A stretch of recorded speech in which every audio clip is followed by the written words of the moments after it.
You are listening to Talking Images, the official podcast of icmforum.com.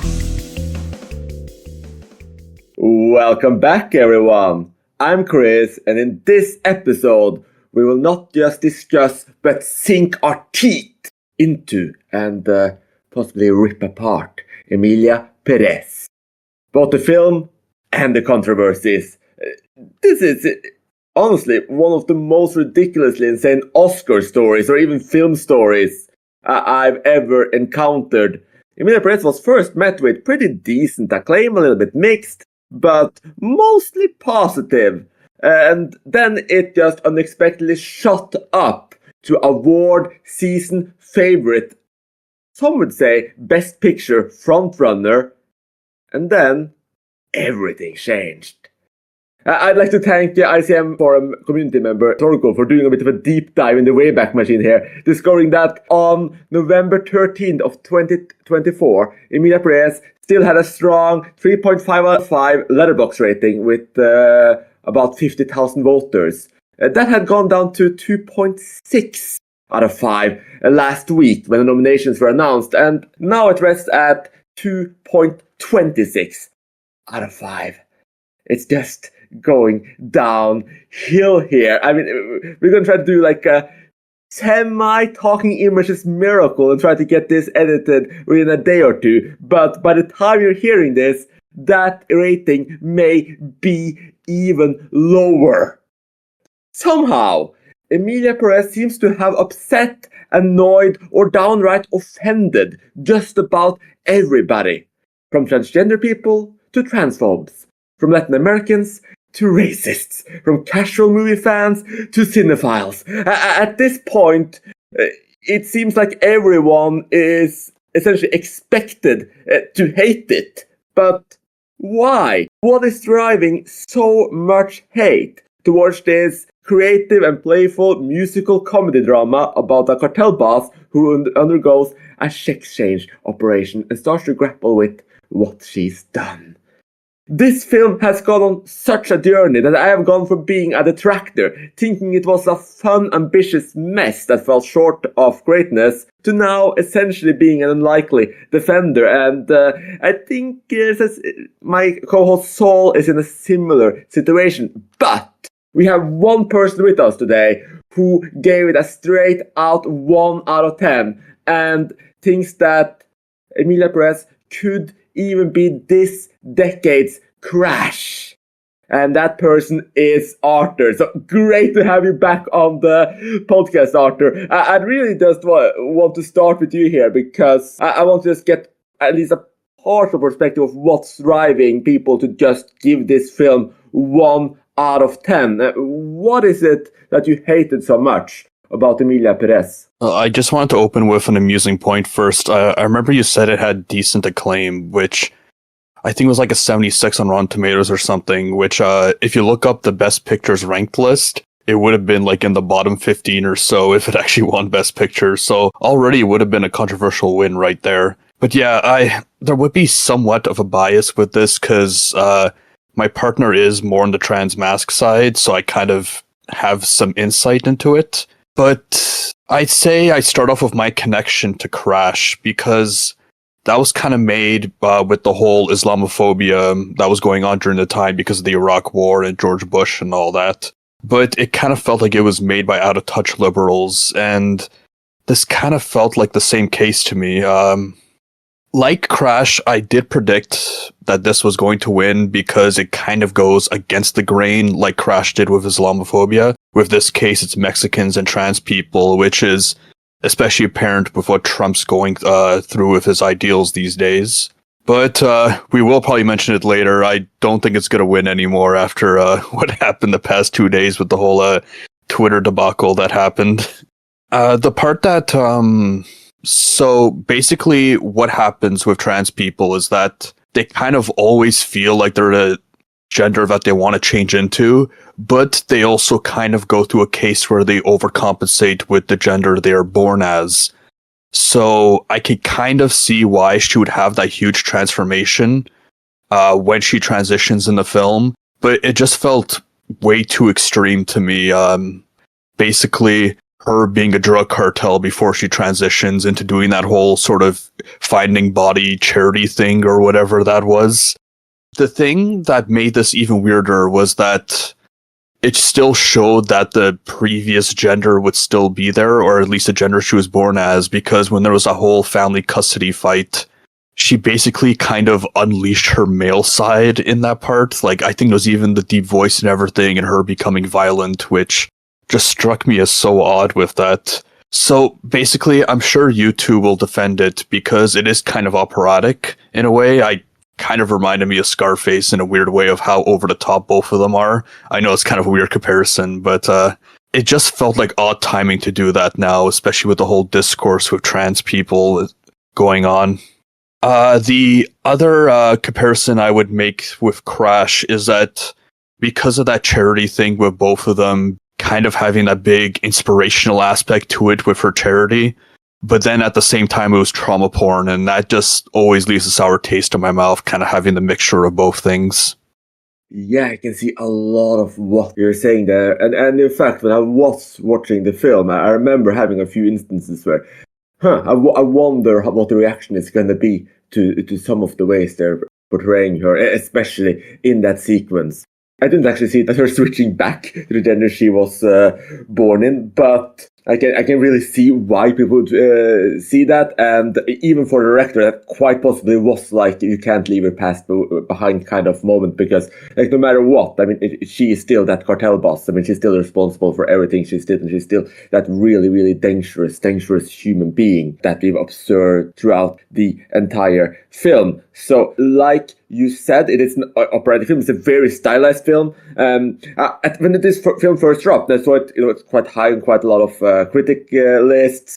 Rarely at the very top, but it was getting all of that buzz. I was scratching my head a little bit, because in my view, this was like a really bold, messy swing. It reminded me a lot of Megalopolis, and similarly what you said about this kind of weird, I guess this kind of out of touch liberal or rich person vibes, if you will, like in Megalopolis. Then essentially it's like, oh, everything will be sorted by technocracy. Like let the smart, brilliant, rich guy solve everything. That's kind of where that film goes. And this film did seem a bit similarly out of touch, but it's also just so stylized and crazy, and I thought it's really, really flawed. I thought that the actual plotting and the dialogue and the writing, when it's not a musical, is a bit too much on the melodramatic side and not fully believable. And I thought that the musical numbers, while the most striking and impressive thing about it, aren't all that catchy. Like, they're really memorable. Some of them are, frankly, like they have these amazing moments in them that makes me want to really love it. But then it usually just lets out the air a little bit, or they stop short. But I was very, very impressed by that style. I just thought it was so bold and creative and exciting to see that. I'll get back to some points later, but I think to your point about the Mexican experience and to your point about transness, I mean, I think the fundamental issue here is that I'm not sure if Audiard cared. Like, I think Jack Audiard is one of those guys who, like, he's done a lot of really interesting social thrillers of sorts where he connects with marginalized people in the last few years. I mean, A Prophet was there, Defon as well. Both good to great films, in my view. But I think, especially in this felt more like Self-Made Hero, which was his like big breakout. It feels like more of an exercise in style. I think he just maybe had some ideas, okay, what happens in the transition period? He had some ideas, okay, what about all these missing people in Mexico? But I don't think he ever actually felt like he was representing these people. I don't think he ever actually wanted to. I think he just wanted to make like a musical spectacle about it. And I think a lot of people did not want to see that. And maybe he entered some dangerous areas with that too, which I'm sure we'll get into later. But I think Saul was even more positive on the film than me. So I'd love to bring in my co-host Saul here as well and just hear, what was your take about Emilia Perez? Well, I don't think Emilia Perez is a perfect film by any stretch. I actually quite liked it when I saw it. I saw it in late November or early December 2024. So really pretty much before it came out in most other places. It was like an early preview screening, and I knew very little about the film. I basically knew that it was a musical. I knew it had some crime elements in there, but I actually had no idea that it was a trans tale before I sat down to watch it. It's one of those films that actually has a great trailer that gives away very little of the plot, and I sort of wish more trailers were like that. So I knew very little about the film going in, and I think knowing very little about the film going in is part of why I reacted so well to it.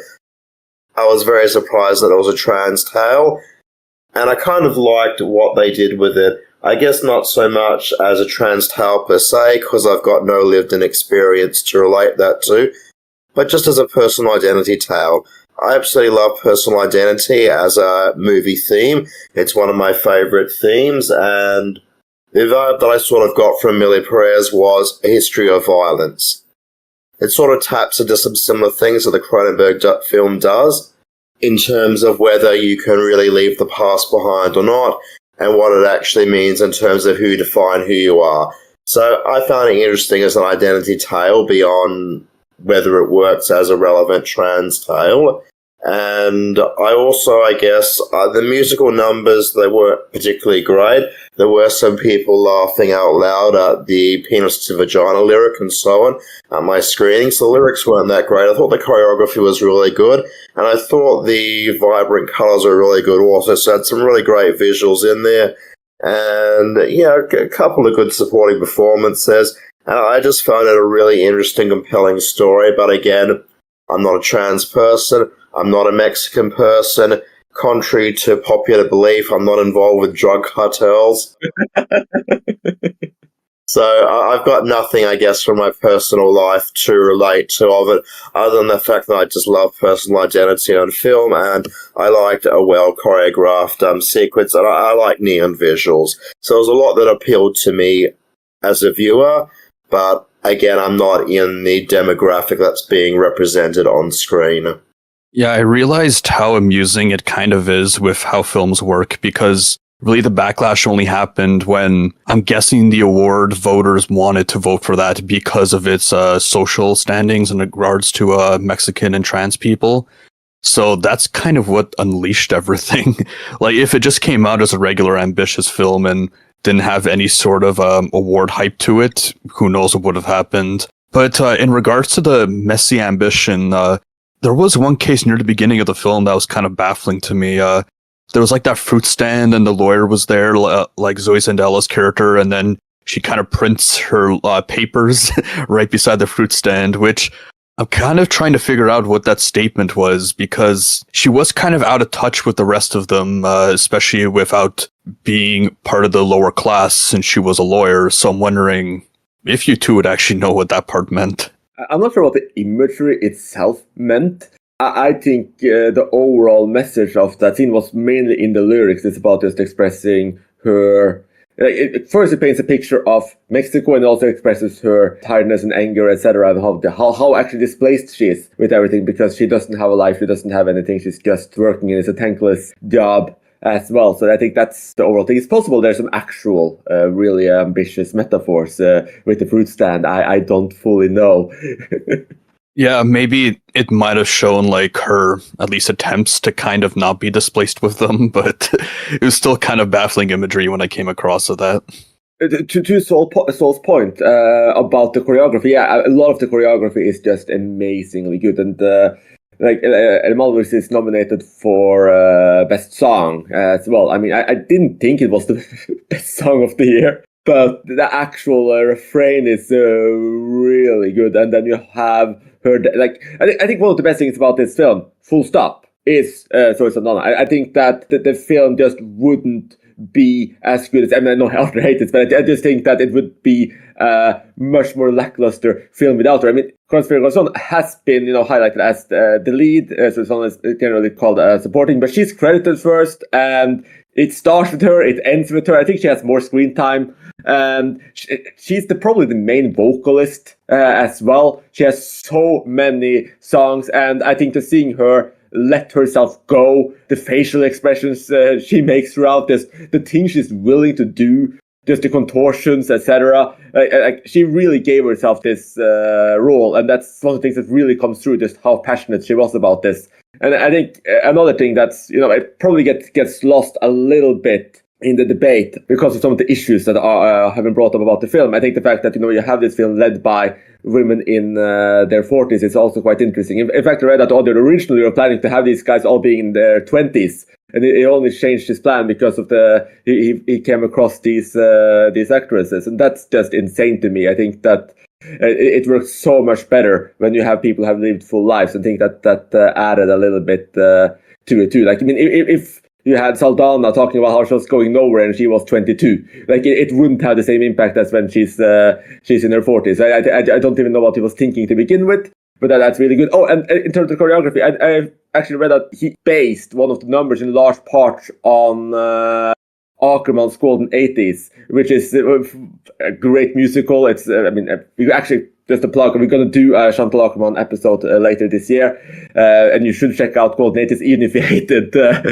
Emilia Perez. It's the one where she sings about her ambitions, and you have all the women singing behind her. That's like directly inspired by the main number in the Golden 80s when they're in the hair salon, the one that everyone tends to sing to. So I thought that was a really nice callback to a great Ackerman film as well. It's kind of a surprising comparison. I honestly thought it would be inspired by Umbrellas of Cherbourg because of how restrained all the musical numbers are with the vocals, but Umbrellas had much better lyricism and melodies, I guess you could say. And when you were talking about Zoe Sandella's character being the lead, I would agree with that too. And again, I think that's with the social aspect that the voters had, because I'd honestly say Carla's character of the drug cartel would kind of be supporting, but I guess because they wanted a trans actress to have, I guess, a bigger deal of the awards ceremony, that she would get the Best Actress award instead of just the Best Supporting Actress nominee. You might be right. I mean, I am torn a little bit as well about the purpose of the voters. I think you could be very, very right, because the Academy does have a strong history of at least seeming to vote politically. I mean, that's what everyone always says. We can never know what's in people's hearts. It's possible that everybody just really, really loved Crash. Like, it's genuinely possible. It's possible every single person just loved Green Book, or at least the majority just loved Green Book and thought it was so touching. Interestingly, this has the same kind of problem that Green Book has to a point. In Green Book, it's all about learning about racism through a white guy. And that's, like, I do actually think that is valuable in many ways, because I think it's, when you give audiences, like, who might have racist attitudes, a character to connect to, and then kind of see those biases be challenged, I think that can be very valuable. But it's also just like you always see, or so often see in these movies, like, it's not the story of the black person, it's the story of a white person watching learning about the black person, or in this case, a story of a cis woman learning about the trans woman. I don't actually think, and this is one of the things that we debated a little bit on the forum already, Arthur, and it would be interesting to hear a bit more about your perspective, but I didn't actually see Emilia Perez as a proper trans film. I don't think it has aspects of it. Obviously, it is about a trans person and coming to terms with her identity, etc. But unlike, say, Green Book, I don't actually think that Odyard or the writer set out to make a film that challenged transphobia, and that might be an issue. But I think they just thought this is a really interesting story to tell. I don't actually think they had a large message the way that Crash had either. I don't think they were trying to be social champions against Trump. I mean, of course, this film was made before it was clear that Trump was going to win. I think they just thought, they read the book, they thought, hey, this is a pretty cool story to tell. Probably similar points to solve in terms of personal identity. That's something they want to explore. And I just don't think that they had those kinds of social messaging in mind. What's your view on that? I could see that, but with films or any type of art, there's the discourse that goes around it. And I did see it at the time when I think it won the Golden Globes, because I got way too curious about it. And it kind of turned into a film about those topics, if that makes sense, simply because of the discourse that especially all the voters wanted, which it's kind of funny how art works, but also, like, I know it's kind of a weird jump, but performance art kind of felt the same way to me, where it's not necessarily about the art itself, but the reaction based off of that. And it could kind of build up based on what the people are saying, that the art itself changes. And I think that's what happened with this film. So I think one thing that would be interesting then to know is that, like, without the way that society responded to the film and the way that the Academy responded to the film and the way that it's been talked about since, do you think it would have been a 1 out of 10 for you no matter what, or do you think that like what's going on around it is what led you to hate it even more than you otherwise would have? That's tough to say. Like, I don't think it reached a point of crash, but I really don't like those inspirational trauma porn sort of films. Like, especially that final act, it gave a really sour taste in my mouth of how it ended. Not sure if we could spoil it, but especially with what Zoe Sandella's character does, even in the final scene, it was like as melodramatic as Crash in that part. Yeah, no, I fully agree with that. I mean, I don't have to spoil this. It's a short quickie, and you should be able to listen to this without having seen the film, though I assume most people have at this point. But yeah, no, I didn't like the ending. I thought the ending was like it was such a quick way to just wrap everything up, and it just was overly sentimental. But like I said, throughout the film, especially in the last 2 acts, it really just felt like melodrama, and that's part of where it was losing me. And then the musical numbers would it would be so much more interesting again. But you, Sol, you actually didn't care much for the musical numbers. You were mainly interested in the drama. So I'd love to hear your take on this. I just found it a really compelling tale going into it blind, knowing nothing of where it's about. I found it really quite unpredictable. I couldn't work out where I was going from one point to another. They have the point where Emilia Perez meets the Zoe character overseas or something in a bar, and she's like, "Are you here to kill me?" And having no idea where the film was heading, that actually seemed to be a plausibility. So the film just kept changing directions a lot, and I just really liked that about it. It was very interesting. I wasn't sure at any point where it was necessarily going ahead. I think I found it actually a very tragic a little bit at the end, because it's sort of like, well, I don't know what I can say without spoiling it, but basically, if there was a bit more honesty and a bit more transparency there, then we wouldn't really get this tragic turn of events that happen. But then you also get the feeling that she was sort of like pushed into this, or she sort of felt that this was the only way of doing things. So I guess, yeah, I just found it a compelling sort of tragic tale with some interesting personal identity stuff in there, and I just love films that dig into that. So yeah, look, I generally thought it was a good film, but again, I saw it before the anti-hype.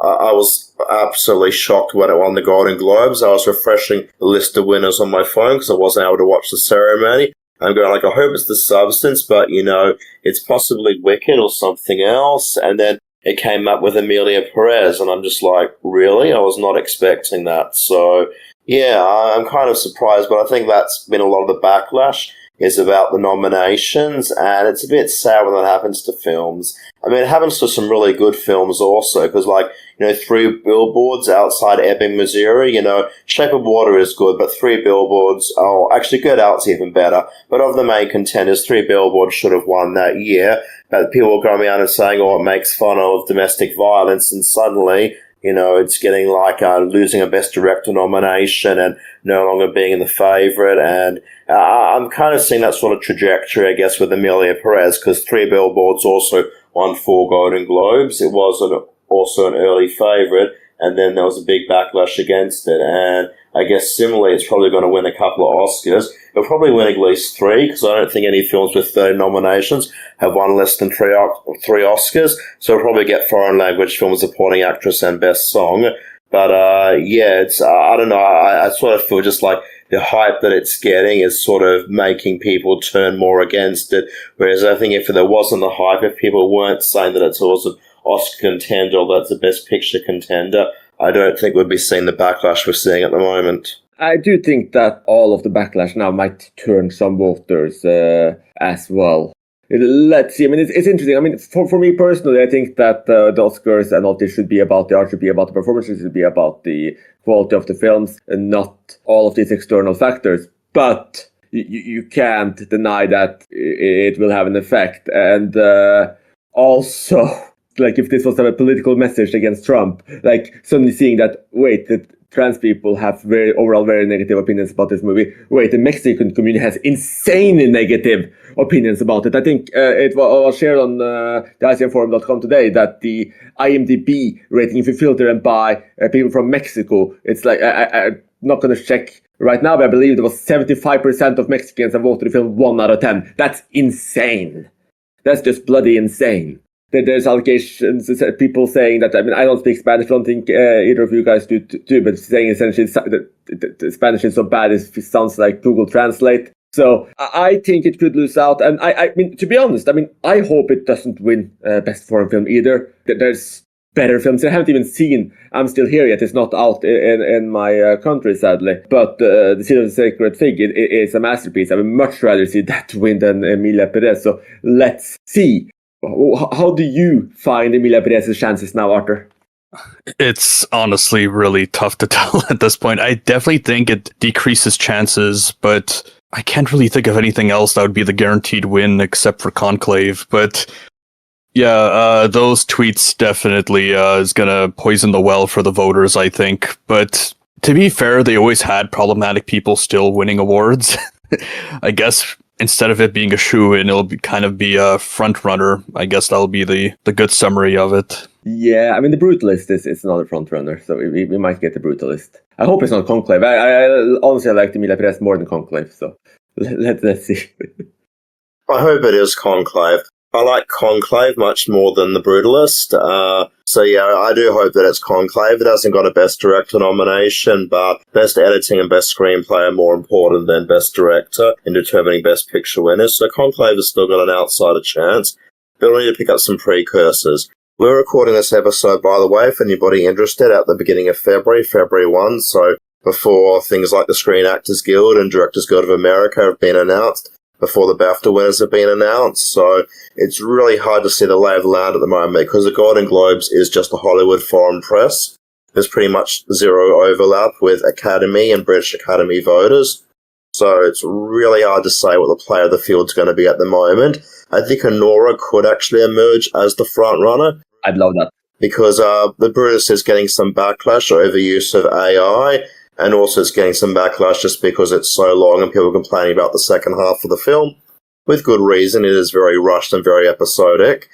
So, yeah, I'd say Honora's probably going to be the most obvious front runner, but we're going to have to see what happens with those precursors, because it could be anything. I hope it's Conclave, but, it could be... It could be anything. It's very hard to say. I didn't see The Brutalist yet because it's actually not playing in any theaters here.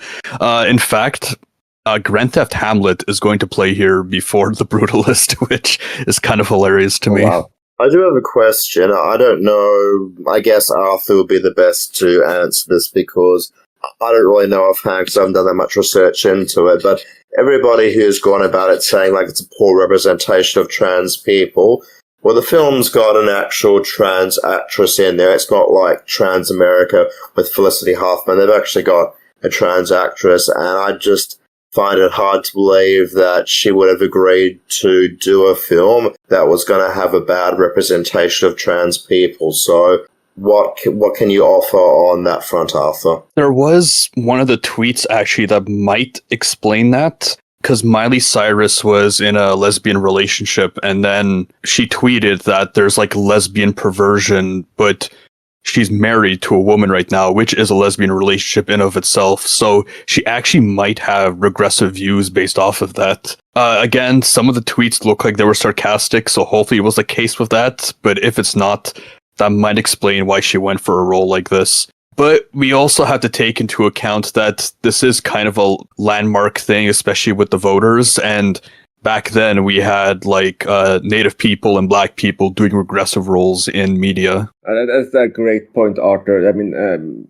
generally you take the roles you're given. I think this was Carlos Vergason's first big role after coming out and transitioning as well. So that could also play a role in it. And also people see things differently. Probably a lot of Black people think that a lot of the stuff going on in Quentin Tarantino's films, for instance, are regressive.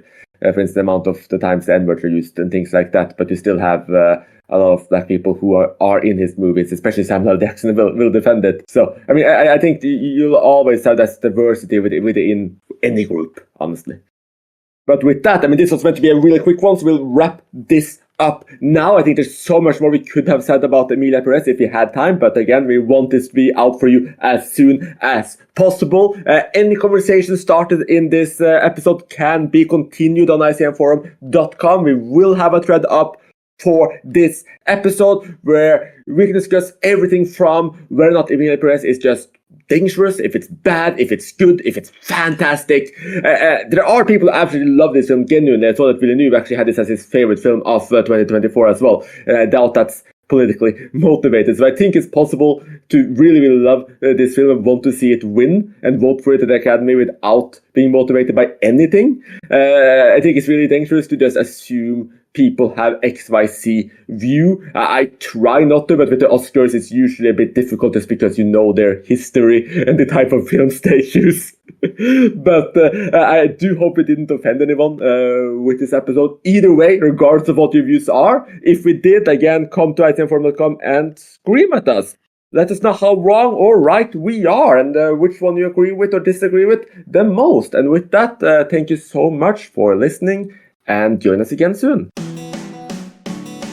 You have been listening to Talking Images, the official podcast of icmforum.com.